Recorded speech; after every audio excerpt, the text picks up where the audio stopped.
Question number 2, John Hayes. Thank you, Mr. Speaker. My question is to the Minister of Finance. What reports has he received on the government's plan to return to budget surplus in 2014-2015? The Honourable Bill English.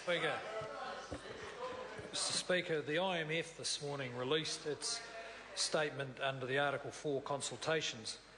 IMF has concluded that the government's planned reduction path, and I quote, strikes a balance between the need to limit both public and external debt increases while containing any adverse impact on economic growth during the recovery, which is essentially an endorsement of the government's well-considered and well-balanced path to surplus in 2014-15, where we will be able to stop the rise in government debt, but on the way we believe we can improve public services.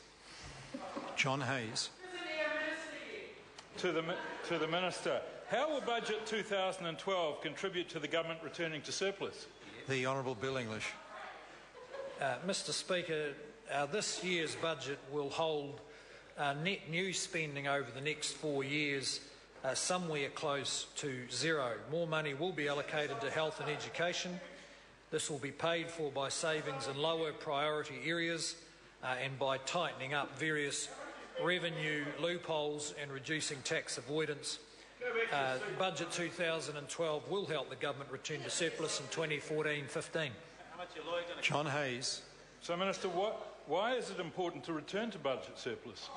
The Honourable Bill English. Well, Mr. Speaker,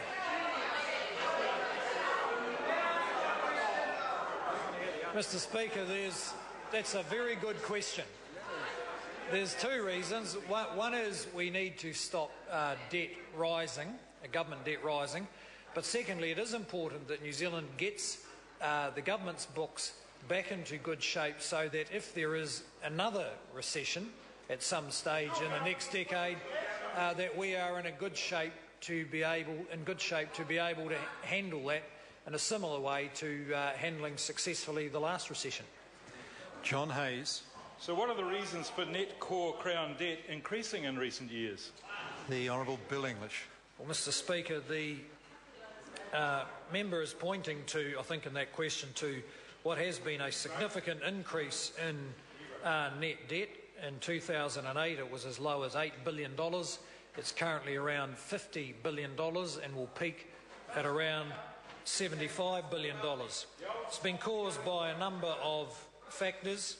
The government's strategy of protecting New Zealanders from the sharpest edges of recession, a very substantial commitment to the rebuilding of Canterbury after the earthquake, and a very large increase in government spending between 2000 and 2009, which we have worked hard to get under control.